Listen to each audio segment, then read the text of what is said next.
Hello, everyone, and welcome back to Horse Center after a rather chilly weekend. We're here to warm you up with some interesting guests from the racing industry because that's what we do here. So tonight we have, as always, Swiss Army Sean. I can't come up with as many good adjectives as Rich. He's got like a thesaurus on the side here. I'm like, Sean, he's great. He's always here. We can count on him. But we've got Swiss Army Sean. Rich just does that because you compliment me more than him. Oh, okay. Oh, well, so he's trying to catch up to me. Okay, I didn't know I was setting the trend.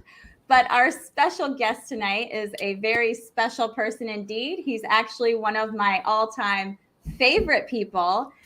We have graded stakes-winning jockey, Eclipse Award finalist, incredible jockey, just looks absolutely amazing on a horse, very talented, but is also one of the nicest people in the entire world. So welcome to the show, Angel Suarez. So happy to have you. Hello, everybody, and thank you, Jamie, and thank you, John, for having me on the show tonight. I'm pretty excited about this tonight, and hello, everybody out there watching tonight. Yes, and I am so excited for this interview. Angel, you know that my husband and I absolutely adore you. Not only are you just, I mean, the way that you look on a horse is mind-blowing. You're known for being a classy rider, someone with excellent timing. And, you know, like some jockeys, like they get the job done and they know how to make a horse run, but they don't look pretty. But you look pretty on a horse, as well as being able to bring them in front. So, you know, got to give a little shout out for that. And I also have to give a shout out to your incredible fiance, just as beautiful and just as amazing as you are. I feel like I know the real life racing Barbie and Ken, and I'm absolutely here for that energy. So, oh, that's amazing. Which, by the way, I'm pretty sure she's watching. So yeah, because she's not here tonight. She's up in Louisiana. She went out there to take care of the house for a little bit, couple of days, make sure everything is good in order. But yeah, I cannot wait for you to meet her. I cannot wait for you and Willie to just meet her. Well, it's gonna be amazing this winter. We met her in New Orleans, and I loved her right away. But we did not get to meet her for I completely long, forgot so. about that. Yeah. Yeah. Well, we're really looking forward I guess to many to know concussions or something will do that to you, you know? Yeah, unfortunately, that's the story of many riders. We've already got a comment right off the bat. Willie Martinez, Angel, my boy. Yeah, I have a feeling you've got a lot of fans out there, so I'm sure we'll get a lot of comments tonight. But anyway, so Angel, you, like my husband, are Boricua, born and raised in Puerto Rico. Mm-hmm. I know your parents really didn't have anything to do with the racing industry, but I heard that you always wanted to grow up to be a jockey anyway. Can you tell us a little bit about that? Absolutely. So my mom, you know, she used to do give classes in the university in Puerto Rico and stuff like that. So she was a teacher. My dad, he was a farmer. He's not any longer. So back in the day, so they didn't have enough money, so they made a sacrifice to pay for a private school, right? So they were like, okay, we're gonna, you know, you're gonna go to a private school. You're probably gonna be a lawyer or a doctor or something like that. So yeah, when I turned 15 or so my grandfather by my mom's side, he will always sit me on his lap, and he was a horse racing fan. So he'll watch races and just hold me in his lap, and he'll be like, you know, simulating as a horse riding, and he'll be like, you know what, you're gonna be a jockey one day. And yeah, that kind of got my attention, and I wanted to know more about horses and horse racing and jockeys. And the first time I went to the racetrack, it was when I was 11 years old. And I remember I was in shock. I was in paradise. It was like, wow, you know, this is what I want to do. So ever since I was like, you know what, I'm gonna finish school and probably go into the jockey school and all that. So whenever I told mom and dad about it, they almost have a heart attack. They're like, oh no, you know, we're making this sacrifice for you to go to a private school, and you want to be a jockey. Like, no, this is not gonna happen. So they were like in denial for the longest time. They didn't want to support me. And one night, my mom was like, you know what? If this is what you want to do, I fully support you. I want you to do what you love and what you want. So go ahead. And then we sat down, we talked to the whole family, we talked to my dad, my uncles, and everything. And that's, I end up signing in into the jockey school, and that's how everything started. Very cool. Now, something that I thought was so inspirational about your story is when you started the jockey school, like you said, there was not a ton of money to go around. So you actually had to beg, borrow, buy these used equipment from other jockeys. You couldn't afford to get like the nice new standard equipment that people normally get. So, and then I Right. also heard you had to like walk back and forth to the school or hitch rides with people because you didn't have transportation. I mean, tell us about the struggle there. Oh yeah. So whenever I started into the jockey school, I live in the city. So I used to live in the country area in Puerto Rico, and whenever I started the jockey school, I lived in the city. So mom didn't have a car. My dad had a car, but they were separate. So dad was always working in the farm and stuff like that. So I lived with mom. So mom is like, well, if you really want to do this, you're gonna have to walk and catch these. It's like it's not the bus, but it's like a minivan, and then you stop on the middle on the corner, on the side of the highway, and just like wave at them, and they know you want to catch a ride. So that's how I will get to school. And then once I finally get to know some of the other students, so they were like, "Oh, I have a car. Where do you live?" And I was like, "Oh, I live in, Carolina." So they're like, "Oh, I live close from there, so I can give you a ride." So I will be catching a ride with them, but I'll have to get up extremely early in the morning, and just so I could walk, because if I'm catching a ride, so I'm like, okay, well, I'm not gonna make them come here get me, so I'll just walk and meet with them whatsoever, or catch the minivan, bus thing. And but yeah, it was quite of a story. No kidding. Oh my goodness. Well, that takes resilience right there. So good for you for making it that far. I think I would have given up with the no ride thing. So, so after a few wins in Puerto Rico, you decided to come stateside. Why did you make that decision? So I made the decision because once you start when you get into the jockey school, you have dreams, you have goals. So my dreams and goals were always to go to the next level. And for that, you have to come to the United States. You gotta, ride in some of the tracks here, the well-known tracks, and try to make a name, and hopefully you get to ride some good horses and then just go to the next level. So that was my goal and my dream. And we're still working on it. One day I would love to be on the Kentucky Derby and Breeders' Cup, stuff like that. Yeah. Well, I mean, you have that riding style. Like I said, some Thank you. some riders, when you see them, you're just like, yeah, they belong at the top. They got it. And that's definitely you.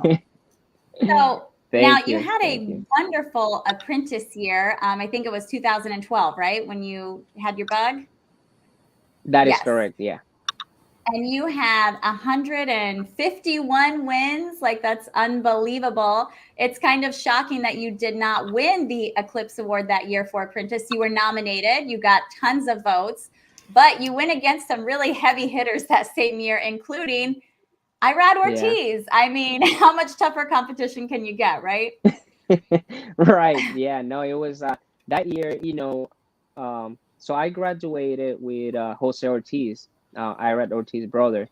So Irad graduated the year before we did. So I graduated with Jose Ortiz, and I was always close to them and stuff. And I told Jose, I said, hey, I'm gonna be going to Parks, and he was like, oh yeah, I'm going to Parks as well. So we both had the same track set to go.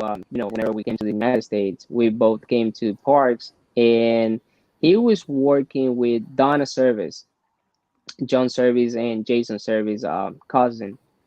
and I was working with Michael McCarthy, who is Trevor McCarthy's dad. So he was my first agent in the United States. But Jose got business going on right away. I will win races here and there, but I wasn't really getting into the momentum of winning races. So before Jose made the move to New York, he told me he was gonna make the move, and he's like, "Listen, I'm gonna go to New York. If you want to start winning races, maybe you want to call my agent and go from there. She's got some good business." So I went ahead and called Dana Service, and we started working. And after that, it was, we were winning races left and right, Parks, National, all the tracks we were going to, we were winning races. Oh, yeah, for sure. That was a real banner year. We've got another comment here from Sean Patrick Nolan. Angel and Aubrey are absolutely the best, two of our favorites. Like I said, they're Ken and Barbie. Who doesn't love Ken and Barbie? So, Angel, I ask everybody that comes from that school, what makes everybody that comes from that school so happy and so smiley and, so good on the track as well? Like, I mean, you guys all got the same personality and the same win ethic, it seems Great like. attitudes, yeah. Yeah. No, they do a really good job in Puerto Rico with the school. You have ex jockeys teaching you, and the way they manage everything over there is it's really really good. They start you from the bottom. You are given a horse to take care of. You got to be a groom, you got to do stalls, you have to take care of that horse. Then after like 6 months of doing that kind of stuff, you go ahead and you start getting on horses, and then you are in the round pen. They teach you how to ride without the saddle. Then they put a saddle on the horse. They kind of like tell you how to ride with the saddle. And then once you're like comfortable and you're ready to go, they move on to the small track, which is the small track inside the main track. And they usually take babies over there. They horses like that, they gotta be like quiet training kind of thing.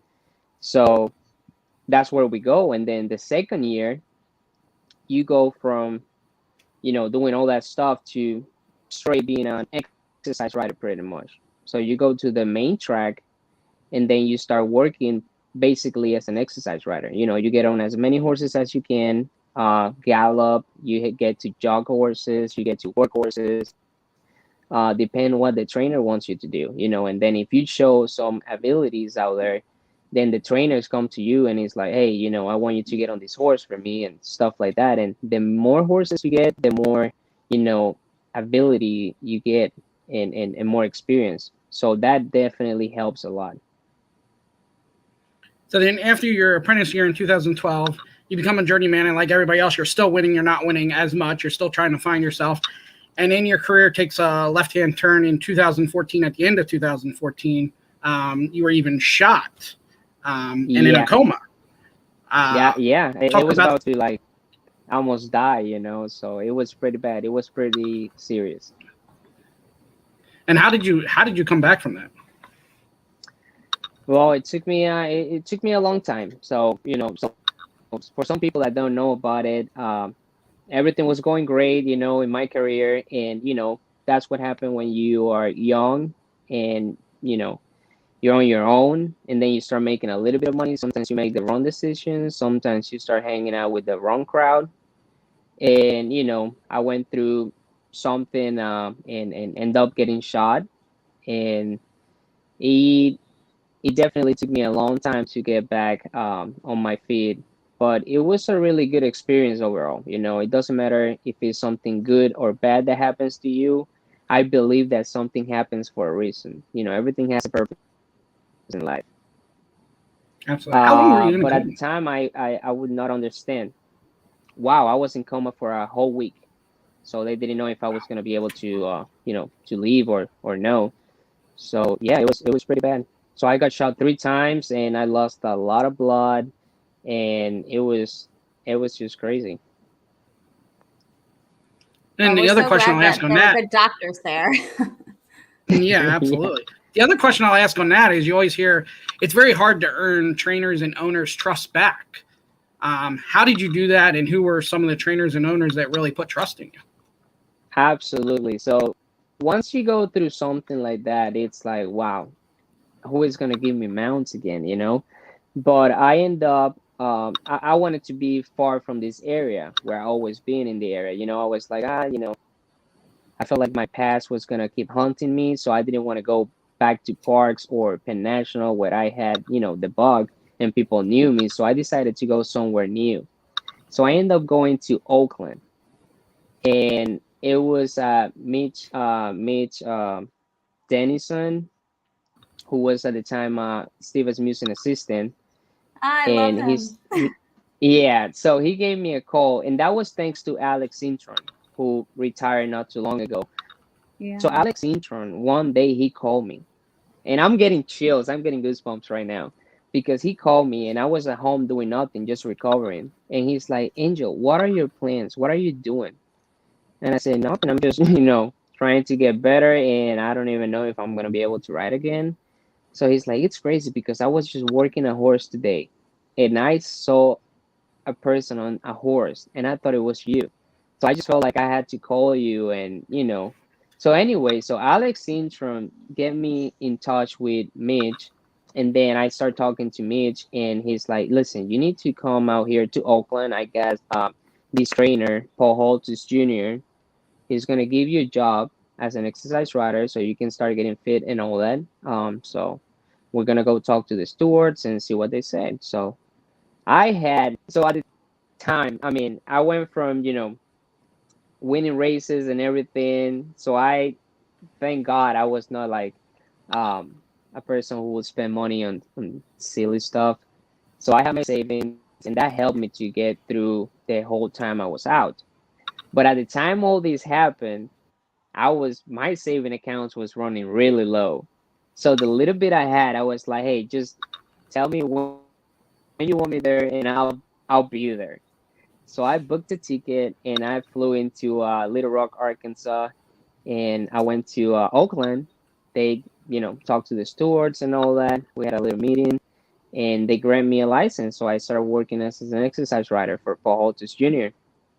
And by the last week of that meet, uh, the stewards called me, and they were like, "Hey, we're gonna give you the jockey license. You've been doing things right. You've been working in the mornings. Your work ethic is pretty good. Paul Holtus has talked really good about you, so you're good to ride in our side." So Paul Holtus gave me my first mount back. Then he's like, "You look really good on a horse. Will you come to Indiana with me?" So I ended up going to Indiana with him, but I was under a work pass because at the time I was on probation. So I went to Indiana for like a month, and then I talked to Paul Holtis, and I was like, "Listen, I gotta get back to Pennsylvania because I'm only here because of a work pass. So I gotta report back with my PO and all that." So I ended up coming back. I stopped writing for a little bit. I got everything taken care. I had to do some community service hours and all that. It was a whole process. So I ended up taking care of all that, and then I went back to writing, and I went to Penn National because then I had license in Oakland and Indiana. So I was able to get license in Penn National in Pennsylvania. So I started writing there full time. And little by little, people were like, yeah, how is this kid gonna be coming back from all that? But I just kept working hard, showing every morning, showing everybody I had the same hunger. And it was just a little mistake that I made, and everybody make mistakes. It's just all about how you get up back on your feet and keep on moving forward. Right. And I think it was earlier this year, you had a pretty big win at Parks, and Danny Gibson interviewed you a little bit walking to the paddock. Talk about those emotions coming back to Parks and winning That some was races like that was big because Parks, that's the first racetrack I went when I had my bug. As soon as I flew from Puerto Rico, I started at Parks. So Parks was basically my home track, and I knew everybody there. Everybody knew me there, and then all this stuff went down, and because of what happened, I was suspended for 5 years, so I could not ride at Parks for the longest time. So then, I through the years passed and all that, it's been more than 5 years now. So I was able to ride again at Parks, and Carl Lynch gave me my first win back there at Parks, and that was really emotional. He told me, he's like, you know what, I'm gonna send you back to Parks, and we're gonna put you on a nice horse so we can get you a win over there. And that was really emotional because it felt like it was not even a stake race or nothing like that, but it felt like if it would have been a graded stake race win, because that was my home track. That's the track that gave me a name, and everybody over there knew me and stuff. So for everybody to see me back at the racetrack riding, and not just riding but being able to win a race, that was pretty amazing. It really was. That that brings up a question I'm thinking here too, and you can say no comment to this if you want. But isn't it odd that you do something off the track and you're banned for 5 years from Parks, but there's people that do stuff on the track and they continue to either ride there or they come back after like 30 days, 90 days, whatever. Ain't that kind of odd? Right. Doesn't add up. It actually is, but it's the way it is. And but yeah.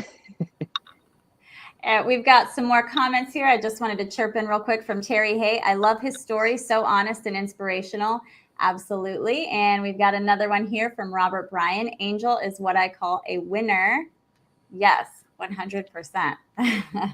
Thank you, And guys. I'll Thank say you very that much for those comments.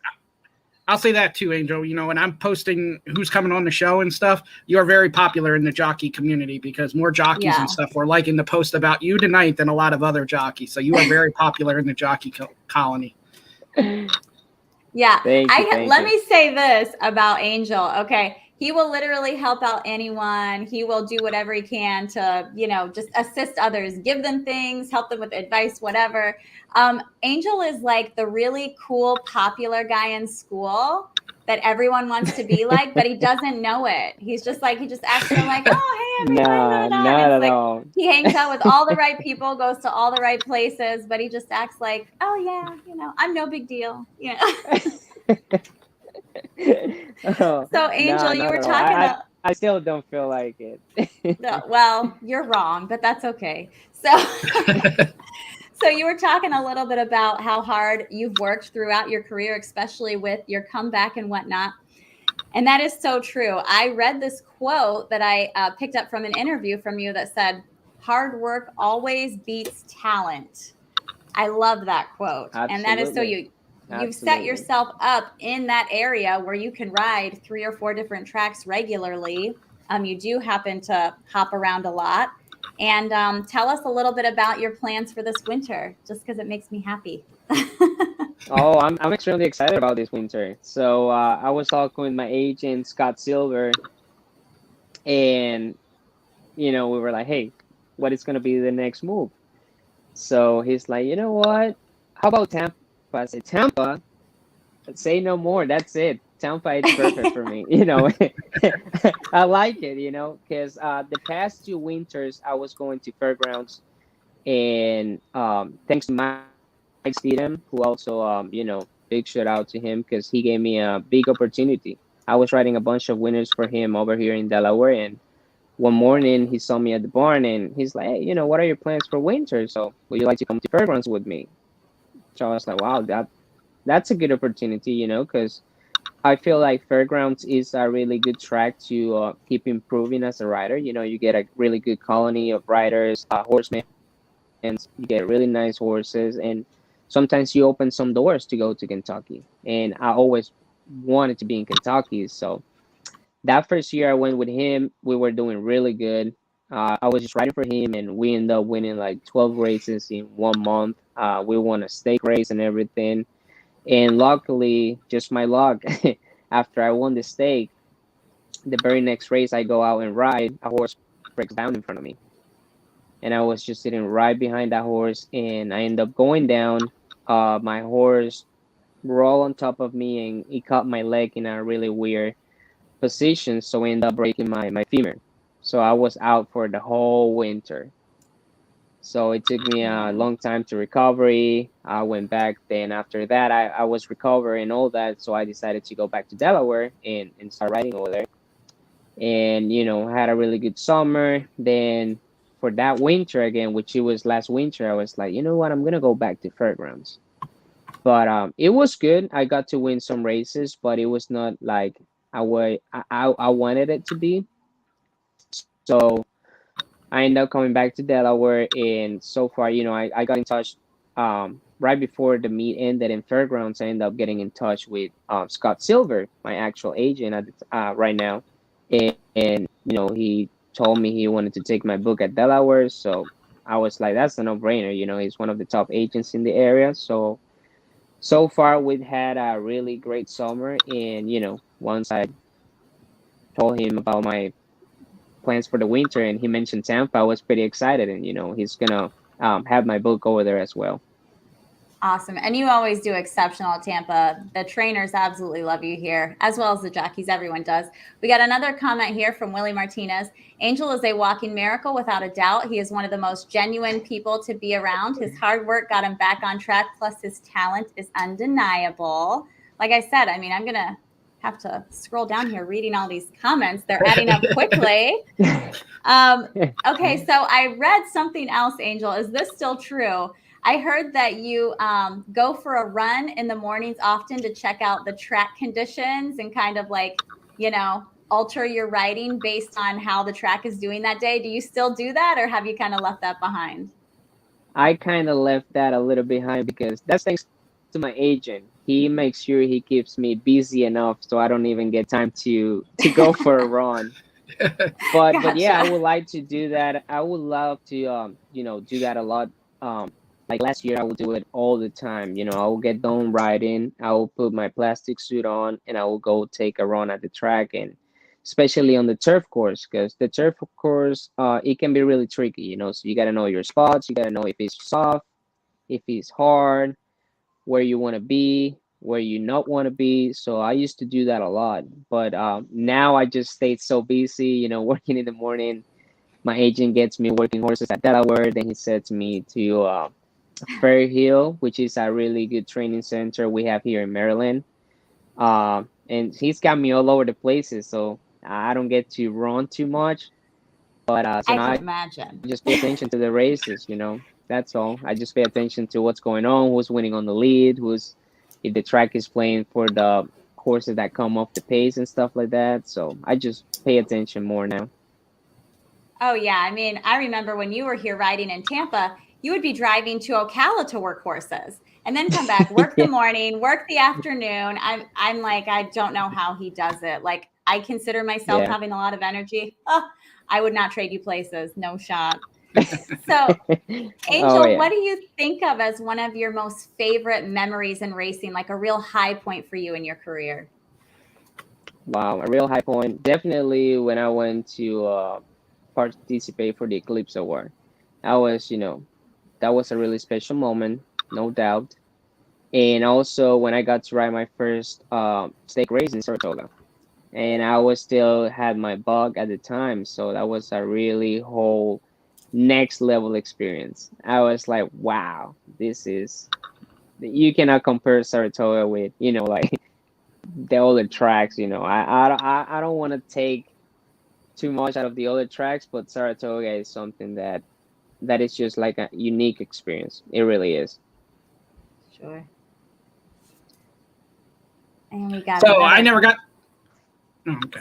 I never got to officially say it, but congrats, Angel, and congrats, Aubrey. I met at Delaware, and we had her on the show. And what's funny about Aubrey is we used to talk all the time. She would give me ideas and stuff like that, and she was a big supporter. And then every 2 weeks I would text her, and I'm like, this is weird. Aubrey's not responding. Here, her number changed. And when finally I got back, this isn't Aubrey. And I'm like, oh, okay. Oh yeah, new phone. Who dis? She changed her number and all that because in order for her to change her driver's license and all that, so she changed her address to Pennsylvania, and then she was like, you know what? I'm going to change my number too. So yeah, now she's Yeah, it's funny though. I was texting this phone and nobody responded, but when I finally said, "Hey, Aubrey," then somebody was like, "This isn't Aubrey." I'm like, okay. Oh, that's funny. That's funny. Is Aubrey going to Tampa Bay with you too? What was that again? Is Aubrey going to Tampa with you? Yeah, that is the plan. So Awesome. she's excited, but at the same time she's not, because she loves Louisiana. That's basically home from her for her. You know, Of she's from course. I'm gonna Idaho, say but since Louisiana loves her. Yeah, they do. yeah, since she started riding, she had a really amazing get-go. Um, she had a really nice year with her bug, and then after that she loses her bug and people will still ride her. And when I went to fairgrounds, which is a really tough colony, you know, you got good riders such James Graham, you have the Hernandez brother, you have Adam Beskiza, you have so many top jockeys, you know, class riders.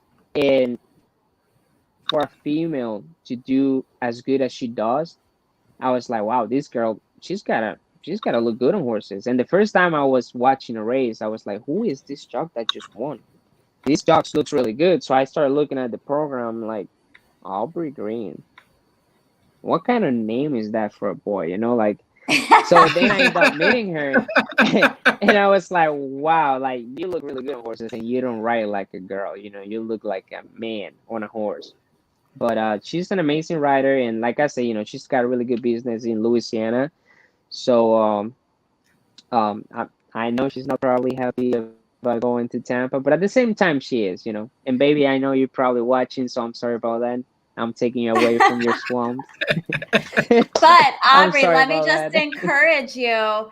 The ladies in Tampa do very well. Now, Paula Bacon, when she came here, she was killing it. She was winning 3 races a day. Now, that was a while ago. We had Maddie Rowland this winter, killed it.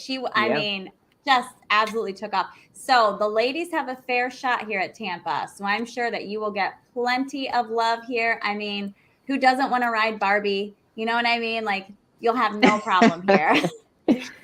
Absolutely. I know she's gonna do great. You know, I'm pretty really positive about it. And her work ethic is like nobody. It's like Yeah. she's just amazing, you know, and I'm pretty happy about going to Tampa this winter and pretty excited about the future. So Yes, you Pretty guys, sure your video of the engagement was so cute. I watched it like 3 times because I was like, oh my God, this is so cute. Like, it was adorable. I love it. it was something simple, but it was like the perfect timing, you know, because the kids were on FaceTime with her. So Yeah. I was like, this is the perfect timing, you know, and I didn't even plan it with them. I wanted to do Oh, something really? that include them. So at the same time, they end up calling. So I was like, okay, this is perfect. I just picked up the Yeah. ring today, this afternoon. So this is Oh, it. that's so So I wild. have Just my phone and I kind of put it in a corner and I start recording the video and yeah. well, the emotion is so genuine. It really comes across like how you guys are just all cutesy talking with each other. Like, I just love it. Love it. And I also have to say, Angel, you have like practically no accent. You speak absolutely perfect English, which is funny because my Thank you. husband's been here for like 40 years and he's got a much thicker accent than you. But, you know, I love his accent, so I'm not complaining. But when I was researching for this episode, I was going back and watching your old interviews, like during your bug year. Your accent was so cute. I'm like, oh my God, see, Angel did have an accent. Like he's just like Oh yeah. gradually gotten less of one verse Willie. I think his is getting stronger as the years go on. He's like It full just on Puerto Rican. for some reason it just like all of a sudden it just started clicking in my head and you know I really have problems with my pronunciation and stuff like that, but the more I No. start, you know, listening TV and stuff like that, which really helps when people tell you like, you know, you gotta watch TV shows that you already know what they're talking about, just watch it in English. So it kind of clicks in your head, but that definitely helped a lot. But my very first years here, I would not even dare to go to a fast food and order food. I will go with a friend and we will order for me. I was See, like, I just hey, I want that. So he'll, you know, I would tell him in Spanish, and he'll be like, "Okay, I got you. Don't worry." Yeah. See, I just assumed that you grew up speaking English because you speak it so well. So I was shocked when I heard those videos from your buggy. I'm like, oh my God, listen to Angel. That's so cute.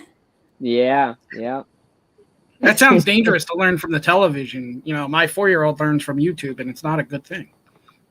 No, not at all. YouTube nowadays, on you what gotta you're be watching. careful with the internet. Yeah, absolutely. Absolutely. When the kids come here, they're not allowed to have their iPad on their own. Like, no, we gotta supervise them because you never know what. Uh-oh. We lose you? Uh-oh. Oh, we were doing so good. Well, yeah, we made it 35 minutes without that. Yeah. Uh-oh. Well. We might have to kick him out. He might have to come back in. Yeah. Here, should I text him? Yeah.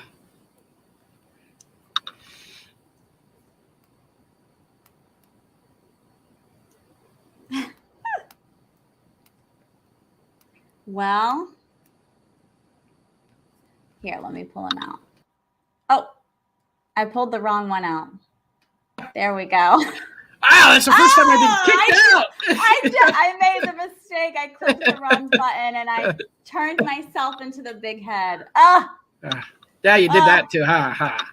That my goal and my dream was to never do that. I got flustered accidentally taking you out of the stream. I texted him. We'll see if he comes back in. But anyway, just to let you viewers know while we're waiting on Angel, tonight's very special because we have not one guest, but two. We have another jockey who's coming on from the Midwest region, Kris Fox. And we're actually going to be focusing more on his product that he makes. He's very inventive. Not only does he ride racehorses, but he's quite the handyman. He can build or fix literally anything. And he has started making the Equi-Jockey. It's basically a really affordable Equisizer to help riders get in shape, to help them come back from an injury, or even myself, I have one. I clearly don't ride races. I just like it to stay in shape, and it's fun, extremely challenging. Let me tell you, I can go to the gym and put in an hour-long workout and be good. And I hop on the Equi-Jockey and I'm on that thing for 4 minutes and my legs are shaking. So, we're back. Angel, yay, we got you. I'm sorry, guys, to everybody watching. My phone died, so I was doing an interview on my phone, so I had to run and get the charger. Sorry. Oh, okay. Well, perfect. We can see and hear you perfectly now. So yeah, your video is actually even better now. Yeah. Unbelievable. Yeah, sometimes when you go out and go back, I mean, it's like everything else. Hey, something's not working. Unplug it, plug it back in, and it works. Yes. Try explaining it. I don't know. Yeah. I do this every day before the show. I unplug my internet and plug it back in because there's always something, right? That was just perfect. Now I had to change the location because now I had the phone plugged to the charger. So perfect. Well, this is the spot. Now you know the best spot for reception. Perfect. That is perfect now. All right. Well, Sean, you got anything else? So when do you go to Tampa? So I was actually on the phone with my agent yesterday morning, and he also has the book of Victor Carrasco, who went down a few days ago at Laurel Park, and he suffered a dislocation on his thumb. Thank God it was just that, because it could have been a lot more worse. Shout out to Victor, because he's just simply the best. I love that kid. But yeah, so I was on the phone with him, and because of Victor being out, I'll probably have to ride a little bit at Laurel after Delaware ends. So I'm probably gonna be headed to Tampa. I would say like mid-November or so. So you're really looking forward to that move, because, I mean, you guys just did all that move to Delaware, too. Now you got to do it all again in Tampa, right? Yeah. But luckily, like, the best thing is, like, this is why we have a camper, because it's just the best thing. You don't have to worry about, at least with an apartment or nothing, if they're going to allow the dogs, which we have 3 dogs. So it's just the best thing. Brave. You just pack whatever you got. we just pretty much pack. So we just take out the TV and stuff like that in the room and just lock everything and hook to the truck and on our way we are, you know. What kind of dogs you got? Perfect. So we have 2 Frenchies and a bully, which is, you know, the bully is a mix of a bulldog and a pit bull. And we just end up getting a little Frenchie. Oh, With- I love French bulldogs. Yeah. I used to have one.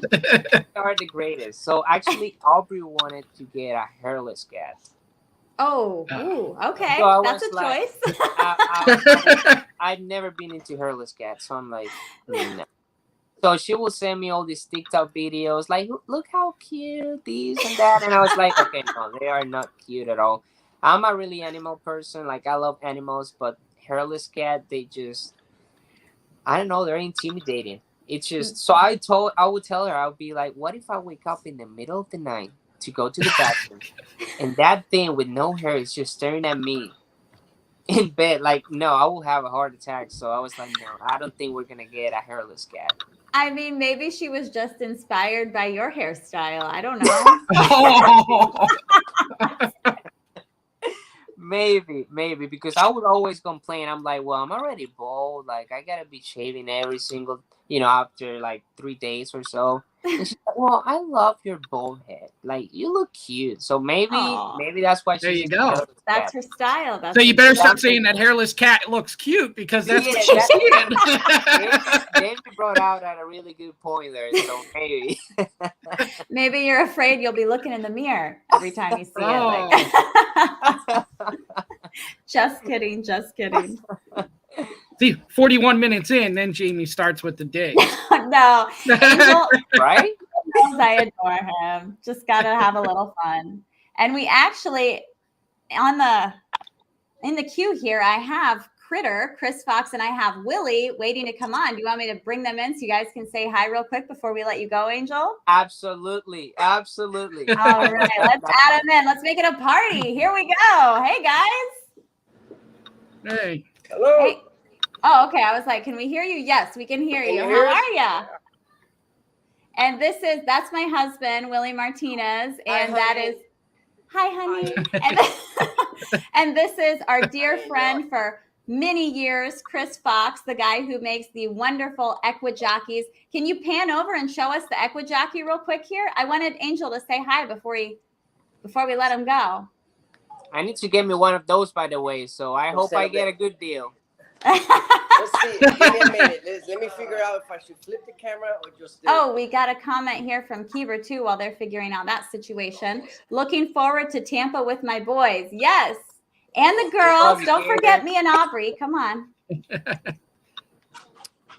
Okay. There we go. And look, they got a baby one. Who's that for? That's for Mateo. I think this is heading to Jamie's house, I believe. Yes. Is someone going to do a demonstration for us? Yeah, go ahead, Chris. Just kind of introduce yourself. Willie volunteers Critter. Well, hello, my name's Kris Fox, and well, I guess I'm the inventor of the Equi-Jockey. Kind of a spin-off of Frankie Levada's Equisizer. You know, he does such a great job in everything he's done, and just kind of try to make it a little more affordable so anybody could get it. It's the same aspects, it has the same motions. And it's Now that's the baby one, just That's for the baby record. one. And The here- big one is next to it. That's for our son, who's only 3. As you can see, this product in the back. Yeah, we got merchandise too. But there's the full size, which I get on it every day. I love it. As I was saying when Angel was getting his phone charged up, I can do this thing for like 5 minutes max. Like, I'm not a jockey, disclaimer, but it's like the hardest thing I've ever done. Tell them about the weight and when you travel with it too. So I found a lot of people, you know, they travel and they need to go from place to place. Like Angel was saying, he ships from track to track a lot. So I've made mine so they break down. The head disassembles. So I find a lot of people drive SUVs nowadays. so they most fit in most back of any SUV. Yeah. That is perfect because that is a really good thing right now. That's a really extremely good The point average because weight. that's the reason I would not get an Equisizer or anything else because The weight. the space here Traveling. is like the doors. You cannot really get an Equisizer through the door. Or Yeah, and so yeah, like you said that. So I put them on wheels, and now so they all roll. Willie's on the 3rd level up here, so we're 3 levels up. We just brought both of them in. Yeah. Nice. I'd say the large one weighs about 90 pounds, and the Oh, small wow. one's about 70. Yeah. They're very well, light. you just sold another one, so maybe you save me one, right? Yeah. And I have to say, anyone who knows me knows that I cannot change a light bulb, but they sent this down to me and Willie wasn't here. And I put mine together by myself, which I was very proud of. So that's how easy it is. Someone who can't change a light bulb can put it together in 5 minutes. So, And I'm new. I'm just building. So it's like I've made so many of them, and then somebody reached out to me and they said, "Well, I'd like a little more realistic hair." I said, "Well, yeah, that's not a problem." So we did that, and Jamie's about to get that. yeah. And also, one of the reasons you start doing this too, it was because he gotten hurt bad for a while, and then he was going crazy at home, and his wife was going crazy with him. Well, once again, like with Angel, I find when you need a product like this, it's usually when you're an apprentice coming up and you're trying to hone your figure or you hone your skills, or you're coming back from an injury, and a lot of times, some of the times you can't afford a more expensive product. Yeah, and because of Frankie Lobato's, he laid out the foundation, because just like any other business, you always have the up and coming and all that, but Frankie Lobato would always stands out as the like the main, the godfather of the Equisizers. So this is just the new generation, new era for this, and I think he's going to do really well with his product. He's really popping up, attention up there. So. Yeah, you've sold a lot to people that I know, and every single person that's gotten one critter loves it, myself included. So you definitely have a great thing going there, for sure. Plus the kid size too. Yeah. I know, the kid size is cute. He makes rocking. I mean, is there anything you can't make? You're very handy. Well, with Willie around, he keeps challenging me. So. How long does it take you to make one of them? Well, like Frankie, Frankie does it all out of his garage, and I do the same. I just got a little garage, and they're kind of all custom made. I have a few hand built, but then none of them are covered. So whatever color you want, or if you want this color hair or this color face, or if you want something, a mini, or you want big daddy. this one has a critter made on it now, but when it gets shipped there, it'll probably have Mateo on it. So, Yay! Nice. try to leave it open. So, Critter, can I get a customized draft horse? Can I make a Clydesdale Equi-Jockey? Well, I'd do anything for you, Jamie.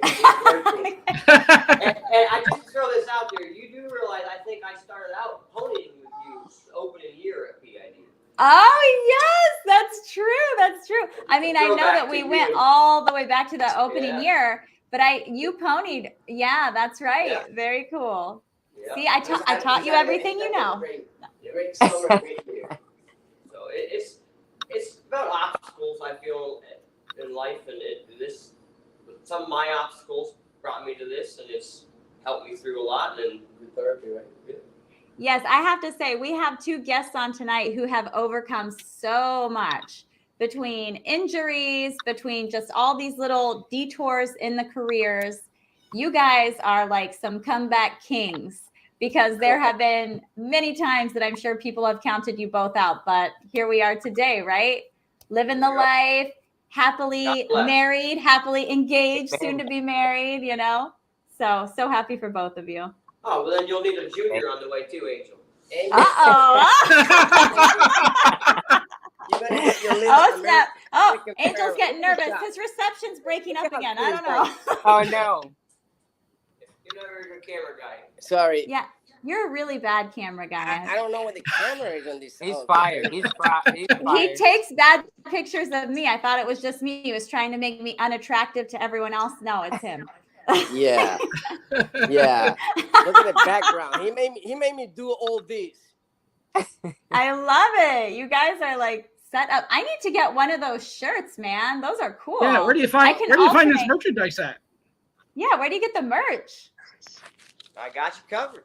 Yours are already with Mateo. Yeah, but they want to know where. Aw. No, I'm saying for the public that want to My support you. wonderful wife has started designing me a website, so that'd be Critter Made at Equi-Jockey, and Awesome. all the merch is on there, and yeah. And we love her of too. those long sleeve shirts. I like the long sleeve one. I need to Yes. get one of those too. Yes. I'm working on my hoodie. I'm working on my hoodie. You're going to Tampa, not Oakland, you say this year. Tampa gets cold. Right, Angel? Yeah, he's going to Tampa. Yeah, All right. Tampa. All right. Well, I'll make sure one lands up at Tampa. There we go. And now listen, and as soon as I get out of here, Willie or Jamie, make sure you guys get me in touch with Critter. Send me his phone number because I'm gonna get me one of those. Well, Yeah, you know, you can get two for a deal. Get two for a deal, Angel. You got to get the big size and the small size just in case. There we go. I could be raised right with Aubrey too. You know. Oh yeah, there you go. Yeah, I believe I've met Aubrey. She'll fit on the small one. Yeah, yeah. So then you need 3. Yeah. Well, let's keep it with 2. Let's just keep it with 2.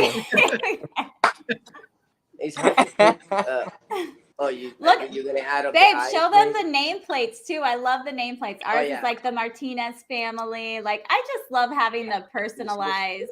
Wow, And you guys, really nice. he really can like custom make these however you want. Like he said, someone just said, "Hey, I want a more realistic mane." And you want to laugh, Jamie? I watched Mateo on one of your videos. Up a little bit, Willie. There you go. and Mateo rolled around everywhere. I can't see them. So I put lock and wheels on these. Yeah. So now Okay. they no longer roll all over. Oh, we okay. have So it rolls when you want and it locks when you don't want to roll. you Very go. cool. We have to add a special pedals on Mateo because he was gonna kill himself. Yeah, Mateo. Whew.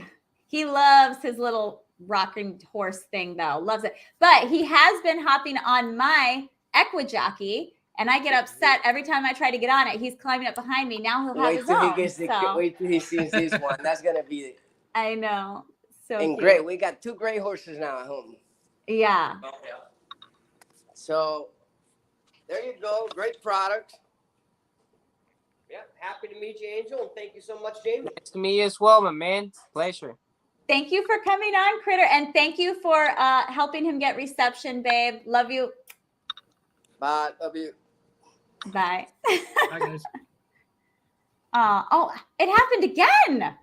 Oh my goodness. How did I end up with big head twice on this episode? Ah, terrible.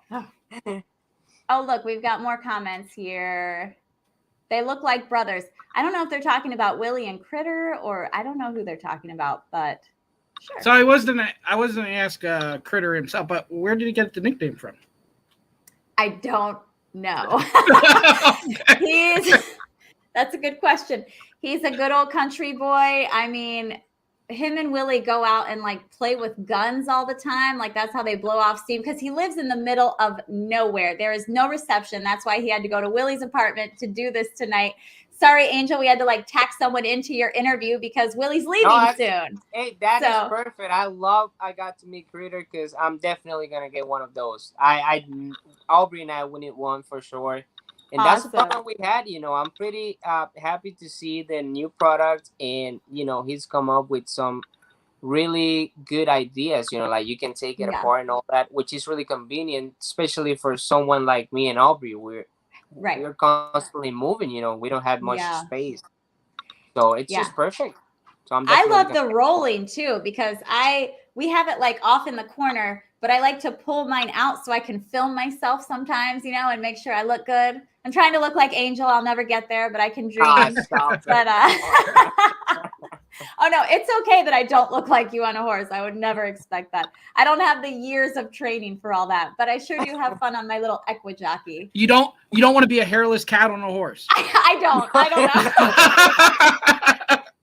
My hair is my best feature. I will not be rocking the angel look anytime soon. Hopefully ever, knock on wood. And I'm not busting on Angel because without this hat, I'm losing hair too. So, you know. Hey, that's me. Every time I go out, I'm always with a hat. All the time. You know what? I've just started it. Now it's become a natural for the show. But like when I go to work and stuff, I don't wear it. But the days are coming because it's getting thinner and thinner. So. Well, hey, rock it, Angel. You absolutely kill it. Like I said, you and Aubrey are Ken and Barbie because you're gorgeous inside and Thank out. you. Absolutely. So Thank you so much. Cannot wait to see you guys in Tampa. And I know. I'm so glad you guys are coming to the wedding. Oh, that's great. Yay. You're coming back to Delaware next year, right? Yeah, that is the plan. So, you know, we're trying to just have Delaware and Tampa as, you know, base tracks.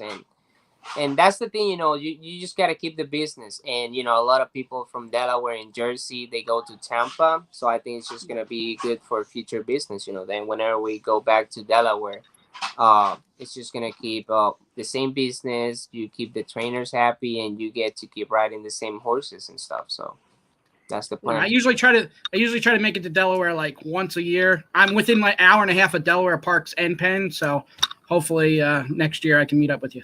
Oh, Absolutely. yeah. I would love that. There's Angel Eddie. is- Eddie, we love you, man. Yes, Angel, saludos de. Oh gosh, now I have to practice my Spanish. I got Saludos it. de parte de. I can't read that. You got that. Now Gala, Very good rider, all Saludos class. de parte del Gaia y Eddie. Gallardo. Gaia, Eddie, we love you guys. Cannot wait to see you guys. Awesome. Well, thank you so much for coming on tonight, Angel. We really appreciate it. We know how busy you are. Aubrey, if you're watching, hi. Cannot wait to see you again. So excited about you coming to Tampa, and you're going to kill it, girl. We love the ladies here at Tampa Bay. I think this is one of the best places for women jockeys. I know it's not home, but maybe hopefully one day it will be. So Absolutely. Yeah. So I know she's watching. So, baby, I love you. Come on. The dogs and I, we miss you. Can't wait to see you tomorrow. So. oh, how sweet. All right. Well, everyone, that takes us wire to wire on Horse Center tonight. So please don't forget, like, subscribe, follow. We appreciate all the love that you guys show us, and it just helps us to get more of a following and helps us do more wonderful things like this, getting to know more people in the racing industry. So I guess that's it, Sean, right? No news tonight, huh? No news. The only thing I'll say is tomorrow we have Chantel Sutherland back, and then Wednesday we have Paula Bacon back.